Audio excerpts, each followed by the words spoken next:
तुलनात्मक प्रबंध का दूसरा मॉडल नेगांधी एवं एस्टाफेन मॉडल। नेगांधी एवं एस्टाफेन मॉडल।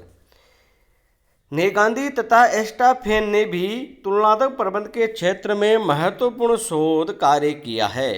फार्मर रिचमैन ने अपने मॉडल में केवल बाह्य वातावरण के घटकों के प्रभाव को ही महत्व दिया है, जबकि नेगांधी तथा एस्टाफेन का मत है कि प्रबंध के तथा उपक्रम की प्रभावशीलता पर केवल पर्यावरणीय घटकों का ही प्रभाव नहीं पड़ता है, वरन इनके साथ साथ प्रबंध दर्शन का भी प्रभाव पड़ता है।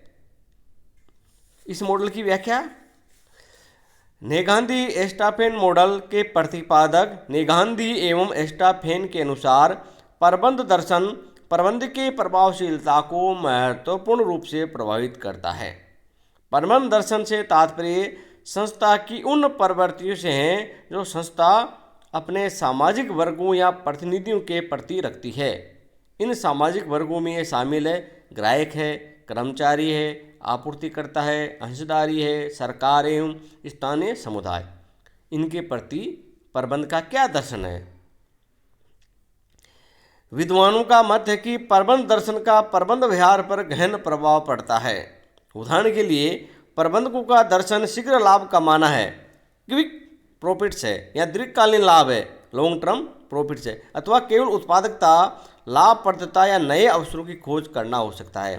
प्रबंध दर्शन प्रबंधकों के सोच एवं व्यवहार को प्रभावित करता है तथा वे उसी के अनुरूप प्रबंध नीति, प्रक्रिया, कार्य ढंग, रीति नीति, प्रबंध संसाधनों व तकनीकों का चयन करते हैं।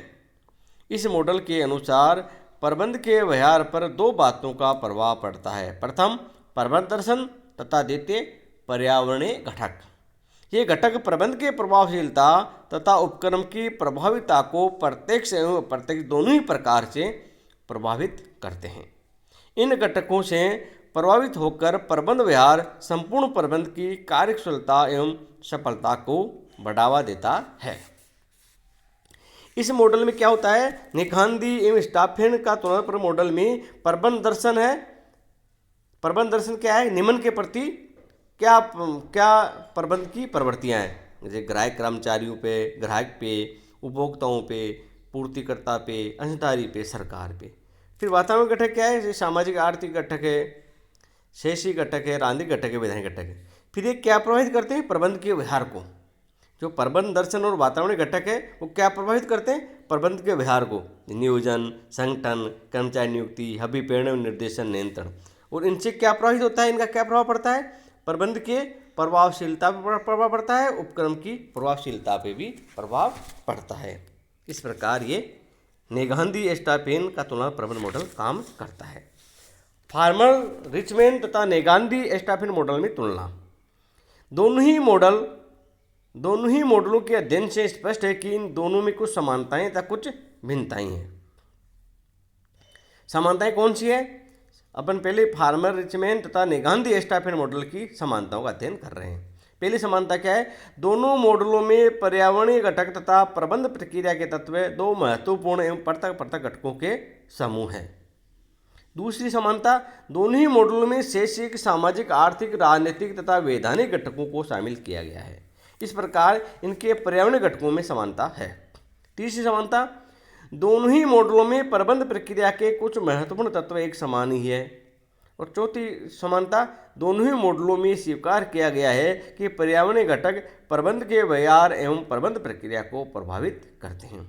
और पांचवी समानता, दोनों ही मॉडलों में पर्यावरणीय घटक प्रबंध प्रक्रिया को प्रत्यक्ष रूप से तथा प्रबंध के प्रभावशीलता को परोक्ष रूप से प्रभावित करते हैं। छठी समानता, दोनों ही मॉडलों में सभी घटकों के प्रभावों को समान क्रम में प्रकट किया गया है। अब फार्मर रिचमैन तथा नेगांधी एस्टाफेन मॉडल में असमानताएं, भिन्नताएं। इन दोनों मॉडलों में प्रमुख अंतर निम्न प्रकार से हैं। पहला, फार्मर रिचमैन मॉडल में पर्यावरणीय घटकों को पर्यावरणीय अवरोध तथा नेगांधी एस्टाफेन मॉडल में इन्हें पर्यावरणीय घटक कहा गया है। यानी फार्मर रिचमैन मॉडल में तो इनको क्या कहा गया है? पर्यावरणीय अवरोध। और नेगांधी एस्टाफेन मॉडल में इन्हें पर्यावरणीय घटक कहा गया है। दूसरा अंतर, फार्मर रिचमेंट मॉडल में प्रबंध के कार्यों को प्रबंध प्रक्रिया के तत्व कहा गया है, जबकि नेगांदी एस्टाफेनी ने प्रबंध के व्यवहार का नाम दिया है। तीसरा अंतर, फार्मर रिचमेंट मॉडल में प्रबंध के कार्यों में संचालकीय क्षेत्र में नीति निर्धारण कार्य को भी सम्मिलित किया गया है, जबकि नेगांदी एस्टाफेन ने प्रबंध के व्यवहार में इस कार्य को सम्मिलित नहीं किया है। चौथा अंतर, फार्मर रिचमेंट प्रबंध के तत्व को केवल पर्यावरणीय अवरोधों से ही प्रभावित मानते हैं, जबकि नेगांदी एस्टाफेन प्रबंध के व्यवहार पर पर्यावरणीय घटकों के साथ साथ प्रबंध दर्शन के प्रभाव को भी स्वीकार करते हैं। और नेक्स्ट अंतर, पर्यावरण फार्मर रिचमेंट मॉडल में पर्यावरणीय घटकों का संपूर्ण संस्था या प्रणाली की प्रभावशीलता पर परोक्ष प्रभाव पड़ता है, जबकि नेगांदी एस्टाफेन मॉडल में पर्यावरणीय घटकों तथा प्रबंध दर्शन का संस्था की प्रभावशीलता पर प्रत्यक्ष एवं परोक्ष दोनों ही प्रकार से प्रभाव पड़ता है। दोनों मॉडलों का मूल्यांकन इवैल्यूएशन क्या है? दोनों मॉडलों से प्रबंध के सिद्धांतों की सार्वभौमिकता सिद्ध होती है और दोनों मॉडलों से ये स्पष्ट होता है कि कौन सी प्रबंध तकनीकें किन संस्कृतियों में अधिक सफलता से अपनाई जा सकती है। ये मॉडल विभिन्न देशों में प्रचलित प्रबंध के तकनीकों, सिद्धांतों, विचारधाराओं को समझने में सहायक होते हैं। इनके द्वारा विभिन्न प्रबंध तकनीकों एवं व्यवहारों के तुलनात्मक अध्ययन से ये स्पष्ट हो जाता है कि किन तकनीकों एवं व्यवहारों का विकासशील देशों में हस्तांतरण किया जा सकता है। कमियां क्या हैं दोनों मॉडलों की? ये तो इनके लाभ थे। दूसरी कमियां क्या हैं इनकी? इन दोनों मॉडलों की कुछ कमियां भी है। पहली कमी, ये दोनों मॉडल प्रबंध के विज्ञान तथा प्रबंध के कला में अंतर स्पष्ट नहीं करते हैं। दूसरा कमी, दोनों ही मॉडल प्रबंध के ज्ञान के हस्तांतरण को स्पष्ट तकनीक बताने में भी असफल रहे हैं। और तीसरी कमी, ये दोनों ही मॉडल मानते हैं कि संस्था की प्रभावशीलता पर केवल प्रबंध कार्यों का ही प्रभाव पड़ता है, जबकि व्यवहार में कई अन्य तत्व जैसे उत्पादन, विपणन, वित्त आदि भी संस्था की प्रभावशीलता को निर्धारित करते हैं। गैर प्रबंध की क्रियाएं भी उपक्रम की प्रभाव उत्पादकता को प्रभावित करती है। अब तीसरा मॉडल है कुंटज मॉडल। फार्मर रिचमेंट तथा नेगांदी एस्टाफेन मॉडलों की कमियों को ध्यान में रखते हुए प्रोफेसर कुंटज ने तुलनात्मक प्रबंध का एक नया मॉडल प्रतिपादित किया। जो प्रोफेसर कुंटज द्वारा विकसित मॉडल के प्रमुख घटक निम्न प्रकार से हैं। पहला घटक, प्रबंध विज्ञान, मैनेजमेंट साइंस। कुंटज के अनुसार प्रबंध विभिन्न प्रबंध के अवधारणाओं, सिद्धांतों, विचारों तथा इनकी सामान्य प्रयुक्ति के नाम से निर्मित एक विज्ञान है। दूसरा घटक, उपक्रम कार्य विज्ञान, इंटरप्राइज फंक्शन साइंस। कुंटज के अनुसार उपक्रम के प्रमुख कार्यों में विपणन, अभियांत्रिकी, उत्पादन, वित्त को शामिल किया जाता है। इन सभी कार्यों के विशिष्ट एवं व्यवस्थित ज्ञान को उपक्रम कार्य विज्ञान कहा जाता है। तीसरा घटक, मानवीय एवं भौतिक संसाधन, ह्यूमन एंड मेटेरियल रिसोर्सेज। इनमें यंत्र, कच्चा माल, तकनीक, मानवीय कौशल, योग्यता आदि शामिल है। और चौथा घटक, बाह्य वातावरण, एक्सटर्नल इन्वायरमेंट। इनमें विभिन्न प्रकार के शैक्षिक, आर्थिक, प्राविधिक यानी टेक्नोलॉजी, राजनीतिक, वैधानिक, सामाजिक और नैतिक बाह्य घटक शामिल है। पांचवा घटक, प्रबंध के व्यवहार, मैनेजरियल प्रैक्टिसेज। कुंटज के अनुसार प्रबंध के व्यवहारों में विभिन्न प्रबंध के दृष्टिकोणों, तकनीकों, उद्देश्यों, कार्यक्रमों व नीतियों को शामिल किया जाता है। और छठा घटक, गैर प्रबंध के व्यवहार, नॉन मैनेजरियल प्रैक्टिसेज। इसमें विपणन, अभियांत्रिकी, उत्पादन, वित्त आदि के लक्ष्यों, नीतियों, कार्यक्रमों, तकनीकों आदि को सम्मिलित किया जाता है। इस मॉडल की व्याख्या, एक्सप्लेनेशन क्या है? कुंटज ने उपक्रम के कार्यों एवं व्यवहारों को दो प्रमुख श्रेणियों में, पहली श्रेणी कौन थी? प्रबंध के व्यवहार, दूसरी गैर प्रबंध के व्यवहार में विभाजित किया है। और प्रबंध के व्यवहारों का संबंध प्रबंध कला से है। कुंटज की मान्यता है कि प्रबंध के व्यवहार तथा गैर प्रबंध के व्यवहार दोनों एक दूसरे को तथा दोनों मिलकर उपक्रम की प्रभाव उत्पादकता को प्रभावित करते हैं। कुंटज का मत है कि प्रबंध के व्यवहारों को चार घटक, प्रबंध विज्ञान, उपक्रम कार्य विज्ञान, मानवीय भौतिक संसाधन तथा बाह्य वातावरण प्रत्यक्ष रूप से प्रभावित करते हैं। जहाँ तक गैर प्रबंध के व्यवहारों का संबंध है कुंटज का मत है कि प्रबंध विज्ञान का उन पर सीधा कोई प्रभाव नहीं पड़ता है, वर्ण प्रबंध के व्यवहारों के माध्यम से परोक्ष प्रभाव पड़ता है।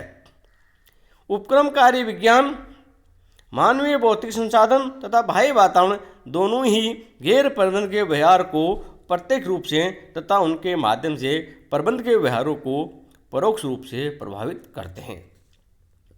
इस प्रकार उपक्रम की प्रभाव उत्पन्नता प्रबंध के व्यवहार एवं गैर प्रबंध के व्यवहार दोनों से ही प्रभावित होती है। कुंटज ने प्रबंध दर्शन को एक स्वतंत्र चर नहीं माना है, यानी ये फ्री वेरिएबल नहीं है, क्योंकि उनके अनुसार ये तो पर्यावरण एवं सांस्कृतिक तत्वों का एक परिणाम मात्र है होता है। संक्षेप में, यद्यपि कुंटज मॉडल जटिल है तथापि ये एक अधिक व्यावहारिक मॉडल है। ये प्रबंध की सार्वभौमिकता एवं हस्तांतरणशीलता का सही विश्लेषण करता है। कुंटज का तुलनाध्ययन मॉडल है, वो क्या करता है, उसमें प्रबंध विज्ञान है जिसमें अवधारणाएं, सिद्धांत, विचारधाराएं, सामान्य प्रायोगिक ज्ञान शामिल है। उपक्रमकारी विज्ञान में विपणन, इंजीनियरिंग, उत्पादन, वित्त शामिल है और मानवीय भौतिक संसाधन है और बाह्य वातावरण है। ये क्या प्रभावित करते हैं, प्रबंध के व्यवहार को प्रभावित करते हैं। प्रबंध के व्यवहार में क्या होता है, विचारधाराएं, तकनीकें, उद्देश्य, नीतियां, कार्यक्रम, ये क्या प्रभावित करते हैं, ये करते गैर प्रबंध के व्यवहार को, विपणन को। ये गैर प्रबंध के व्यवहार है, उसमें विपणन, इंजीनियरिंग, उत्पादन, वित्त को प्रभावित करते हैं। और इनसे क्या पता है, उपक्रम की प्रभावशीलता, प्रबंध के व्यवहार और गैर प्रबंध के व्यवहार से उपक्रम की प्रभावशीलता प्रभावित होती है और उसकी उपक्रम की प्रभावशीलता के कारण प्रबंध के घटक और गैर प्रबंध के घटकों में फर्क होता है। अब तीसरा मॉडल है, चौथा मॉडल है तुलनात्मक प्रबंध का चौथा मॉडल, मेसी मॉडल, द मेसी मॉडल। इस मॉडल का विकास जोसेफ एल मेसी ने किया है। यह मॉडल इस मान्यता पर आधारित है कि प्रत्येक समाज अन्य समाजों के समान ही कुछ सांस्कृतिक विरासत प्राप्त करता है, किंतु साथ ही प्रत्येक समाज की अपनी भी कुछ सांस्कृतिक विशेषताएं होती है जो उस विशिष्ट समाज की प्रबंध की विचारधारा एवं तकनीक को प्रभावित करती है। जोसेफ एल मेसी के अनुसार प्रत्येक समाज में कुछ समान सांस्कृतिक विशेषताएं पाई जाती है जो अन्य समाजों में भी विद्यमान होती है, लेकिन साथ ही प्रत्येक समाज की अपनी कुछ विशिष्ट योग्यताएं या विशेषताएं भी होती है जो व्यक्तिगत समाज के विकास के लिए विभिन्न प्रबंध की अवधारणाओं तथा तकनीकों की आवश्यकता को प्रदर्शित करती है। यह समझ लेना बहुत आवश्यक है कि एक विकसित देश में प्रयुक्त प्रबंध सिद्धांतों का अध्ययन कर लेने मात्र से ही कोई व्यक्ति अविकसित देशों में कुशल प्रबंधक नहीं बन जाता है। उस व्यक्ति के लिए उस संस्कृति वातावरण विशेष का अध्ययन करना आवश्यक होता है जिसमें वह इन सिद्धांतों का प्रयोग करना चाहता है। विभिन्न देशों में अलग अलग सामाजिक, आर्थिक, राजनीतिक, धार्मिक तथा मनोवैज्ञानिक घटक प्रभावी होते हैं। उनके विकास की गति में स्तर भी भिन्न भिन्न होता है। इनका उचित अध्ययन करके ही एक प्रबंधक किसी अन्य देश में सफलतापूर्वक प्रबंध कर सकता है। संस्कृति से तात्पर्य जीवन यापन, रहन सहन, व्यवहार की एक पद्धति से है जिसका एक पीढ़ी से दूसरी पीढ़ी को हस्तांतरण होता है। चक्रवर्ती राजगोपालाचारी के अनुसार इतिहास के क्रम में व्यक्ति संस्कृति में विभिन्न प्रतिमानों का निर्माण कर लेते हैं। संस्कृति के इन विभिन्न प्रतिमानों में काफ़ी समानता होते हुए बहुत बड़ी सीमा तक प्रत्येक राष्ट्र की संस्कृति में अपनी एक विशेषता होती है। मॉडल की व्याख्या है कि मेसी की मान्यता है कि सभी देशों में प्रबंध की प्रक्रिया एक सी है जिसमें 10 तत्व शामिल है: नीति निर्धारक एवं क्रियान्वयन, शोध एवं विकास, उत्पादन एवं प्राप्ति, वित्त, विपणन, नियोजन एवं नवकरण, संगठन, नियुक्ति कार्य, निर्देशन, पर्यवेक्षण तथा अभिप्रेरण तथा नियंत्रण। ये 10 तत्व प्रबंधन की प्रक्रिया में सभी देशों में पाए जाते हैं। ये कार्य सभी देशों में सभी प्रबंधकों द्वारा किए जाते हैं, किंतु प्रबंधकों का व्यवहार, विचारधारा एवं प्रयुक्त तकनीकें भिन्न भिन्न समाजों के पर्यावरण घटकों द्वारा प्रभावित होती है। मेसी ने पर्यावरण को 4 घटकों में बांटा है: शैक्षिक, सामाजिक, सांस्कृतिक, वैधानिक, राजनीतिक तथा आर्थिक। मेसी ने प्रबंध प्रक्रिया, तकनीकों में विचारधारा तथा विभिन्न समाजों में विद्यमान पर्यावरण घटकों के बीच पारस्परिक संबंधों प्रभावों का तुलनात्मक अध्ययन किया है। मेसी का मानना है कि इस अध्ययन के द्वारा एक सामान्य प्रबंध के विचारधारा विकास किया जा सकता है तथा इस प्रकार विभिन्न देशों के प्रबंधकों के बीच एक सामान्य प्रबंध की समझ बढ़ाई जा सकती है। तीन विभिन्न समाजों की सांस्कृतिक स्थितियों को अपन देखते हैं। समाज है रीति रिवाज, विश्वास, कानून, व्यवहार, अभिवृत्तियाँ। समाज व रीति रिवाज, विश्वास, कानून, अभिवृत्तियाँ। और समाज से रीति रिवाज, विश्वास, कानून, व्यवहार, अभिवृत्तियाँ। ठीक है, ये तीन समाजों की अपन सांस्कृतिक स्थिति को देख रहे हैं। इन संस्कृतियों की परस्पर व्यापकता ओवरलैपिंग को विभिन्न वातावरण घटकों के इंटरसेक्शन का बारे में बताया गया, क्योंकि एक दूसरे को ये तीनों समाज बेस है, एक दूसरे को क्रॉस कर रहे हैं। इसका मतलब कुछ इनमें घातकता, प्रतिषेधन, इंटरसेक्शन या ओवरलैपिंग पाई जाती है। ये जो एक दूसरे जो समाज बेस समाज एक दूसरे को जहाँ आच्छादित जो एक दूसरे मिले हुए हैं, वो अंश सामान्य सांस्कृतिक विशेषताओं को बतलाता है, जो कि सामान्य प्रकृति के ज्ञान सिद्धांतों की सार्वभौमिक प्रकृति का प्रतीक है। इसमें अनुसादित भाग जो अनसेटेड पोर्शन है वो समाज के विशिष्ट एवं भिन्न पर्यावरण घटकों को दर्शाता है। इन विभिन्न घटकों में भिन्न वातावरण की उपस्थिति में इन समाजों के लिए कुछ भिन्न प्रकार की प्रबंध की विचारधाराओं एवं तकनीकों की आवश्यकता होती है। यहाँ अपन इस समाज की जो एबेस समाज है उनकी रीति रिवाज, विश्वास और कानून, व्यवहार, अभिवृत्तियाँ क्या है, इसके बारे में अपन सांस्कृतिक समानता काफ़ी अधिक उनमें पाई जाती है। और इन मॉडलों के प्रतिपादकों ने ये केवल तीन समाजों को ही स्थिति दर्शाया है, परंतु बिहार में इन समाज वर्तों की संख्या अधिक भी हो सकती है। इसी दिशा में वर्तों का आकार भी बढ़ सकता है। इस मॉडल के प्रतिपादकों के अनुसार तुलना प्रबंध के क्षेत्र में दो विचारधाराएं प्रचलित है। वातावरण घटकों में समानता बढ़ना। इस धारणा के अनुसार सभी देशों में पर्यावरण घटकों में समानता बढ़ रही है, अतः प्रबंध की विचारधारा, व्यवहार एवं तकनीकों में हबीषण कन्वर्जेंस की प्रवृत्ति बढ़ती जा रही है। इस धारणा के अनुसार प्रबंध के तकनीकों एवं विचारधाराओं में समरूपता बढ़ती जा रही है। जो अपने जो ये तीन समाज है एबेस है, इनके तो प्रतिषेधन क्षेत्र है जो बड़ा हुआ, तो ये दर्शाता है कि पर्यावरण भिन्नताएं एक अवस्था से दूसरी अवस्था में कम हुई है, अतः पाश्चात्य देश अपने विचारधारा उन पूर्वी देशों में लागू कर सकते हैं जिनमें उनके समान संस्कृति में पर्यावरण पाया जाता है। और दूसरा ये विचारधारा आधारित है पर्यावरण घटकों की विविधता बनी रहना। दूसरी अवधारणा के अनुसार पर्यावरण घटकों में विविधता बनी हुई है, फलस्वरूप एक देश के पर्यावरण में जो प्रबंध की क्रियाएं संभव है वह अन्य देश में संभव नहीं है। अर्थात पाश्चात्य देशों की प्रबंध विचारधारा को पूर्वी देशों में लागू करना सरल नहीं है, वह प्रभावी हो सकती है। अतः जहाँ जहाँ पर्यावरण घटकों में बीच समानता आती जाएगी वहाँ प्रबंध की विचारधारा एवं तकनीकों को लागू करना सरल हो जाएगा। इस प्रकार जोसेफ एल मेसी का मॉडल